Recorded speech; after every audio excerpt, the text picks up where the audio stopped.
Hello Mundelein, I'm Eric Schwenk, back with another Mudelein Minute.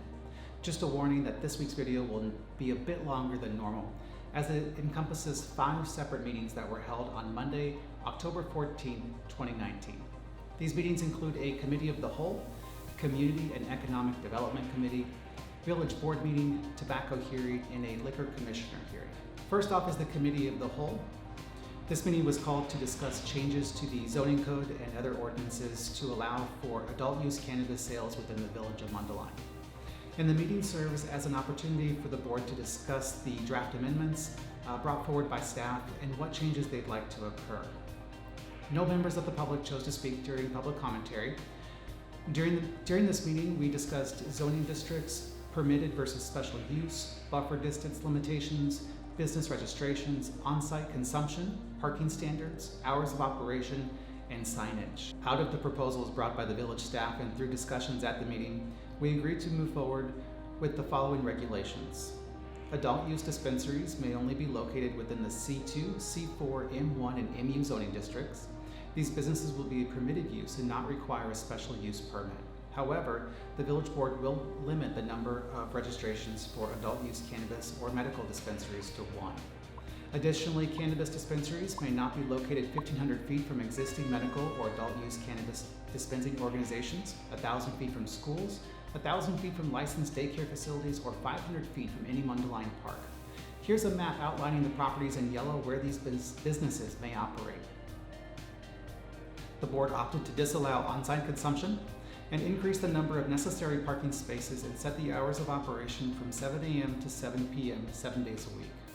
We left signage unchanged from the state statute which disallows statements or illustrations that are false or misleading, promotes overconsumption, depicts persons under 21 consuming cannabis, includes images of cannabis leaf or buds, and more.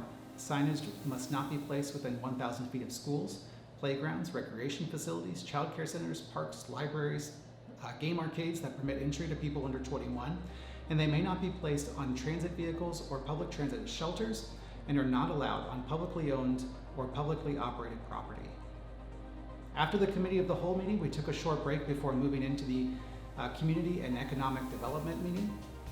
No members of the public chose to speak during this meeting, and the meeting was called to make a recommendation regarding a sign variation for the crossings of Mundelein, a proposed subdivision near the intersection of Route 60 and 83.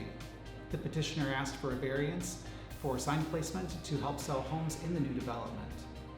The committee's recommendation passed, and the board took another short break before convening the village board meeting at 7 p.m. Kicking off right on time, the village board rolled through the first few agenda items before public commentary. 2 people spoke during public commentary, both discussing adult use cannabis and urging the board to opt out.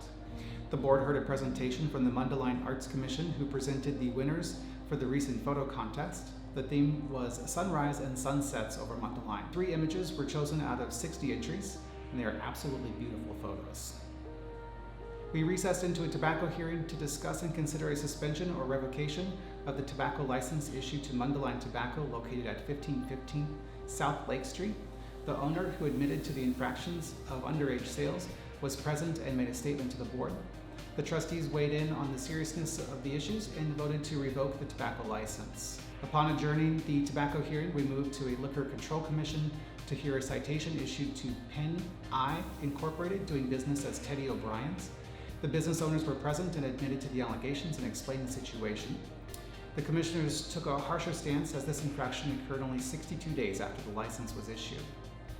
And the commissioners chose to levy a $1,000 fine and a 1-day suspension. That suspension actually encompasses 2 days as the business is closed on Tuesdays. The suspension will run from October 21 at 10:30 a.m. to October 23 at 10:30 a.m.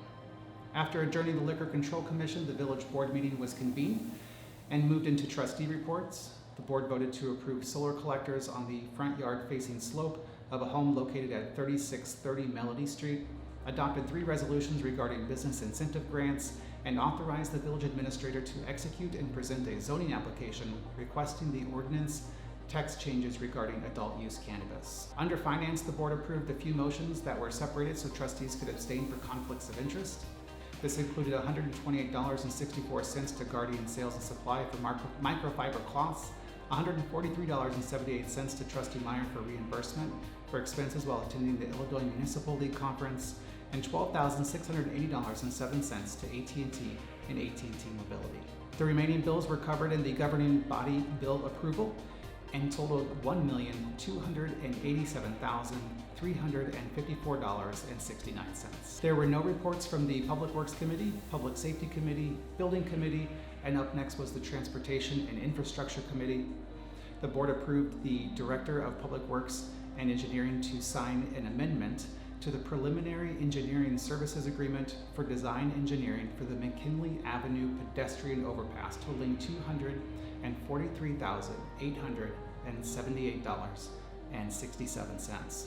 The board also authorized the village administrator to sign a letter of agreement for reimbursement not to exceed $38,000 for the replacement of the public sidewalk at Seismix. Under other reports, Trustee Abernathy brought up solar panels, and Mr. Lebedo mentioned that it'll be on the agenda for the committee of the whole meeting, along with the tax levy to be held on October 28th. Under the omnibus vote list, which is voted on all at once, the board approved an ordinance for a parking pad variation, a solar panel special use permit, and a purchase order to RD Strategic for Leasing Commission. There were no additional reports from the village administrator, attorney, or clerk, and with no executive session, the village board meeting was adjourned at about 8:30 p.m. If you made it this far, thanks for sticking with to the end. There was a lot to cover in our 5 meetings and hearings, and I thank you for being involved in your local government and sticking through to the end of the video. Please reach out if you have any questions or feel free to leave comments under the video. And I'm Eric Schwenk. Thanks for watching.